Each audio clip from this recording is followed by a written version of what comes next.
iLawyer just recently conducted a study looking into consumer behavior on how people choose lawyers.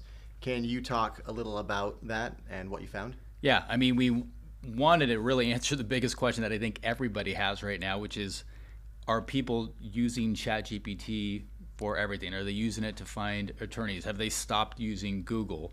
Because there's a lot of articles out there saying that, right? That Google is dead, SEO is dead.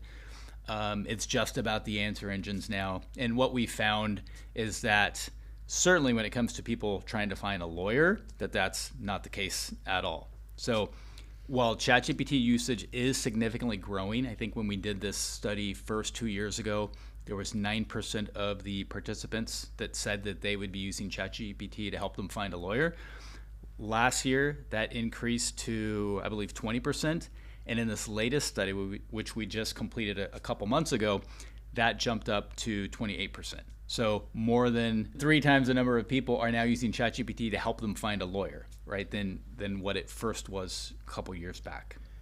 That's a big increase. Is that completely to the detriment of Google? Does that mean no one's using Google anymore, or did you find anything interesting about the relationship there? Yeah, that's a good question. So Google in our last study had 89% share of people saying that they would use Google to help them find a lawyer. We expected actually to see a pretty good size drop this year, but it only dropped 2 percentage points to 87%. And then what is even more interesting is that of all the people that use ChatGPT to help them find a lawyer, 94% of those people said that they would also be using Google.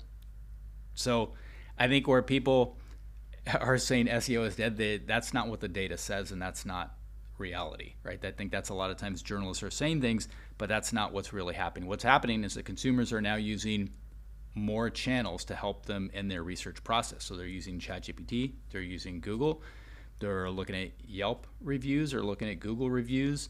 They are often using or looking at Facebook and Instagram. They want to see videos of attorneys. So in a perfect world, if you're a smart law firm, you are considering all these channels and trying to make sure that your brand has the best representation in all these channels, or as many channels as possible. That's really interesting. Where in that hierarchy is Bing? It's the most important one, right? Bing is not used very often. I think it was 12% of people. Just above Ask Jeeves, but below. Barely. I mean, people are still wanting to know from Jeeves what's happening. How do I find a lawyer, Jeeves? When that was at its height, I used to, all my searches, I would ask as a question, "Hey Jeeves," and I thought every you were search early had to the game, because now that's what you do with the answer engine. I'm ready. Right? So, is there a Jeeves GPT yet? There should be. There should be. Absolutely. There's about to be. In 3, 2, 1. Jeeves GPT. Jeeves GPT.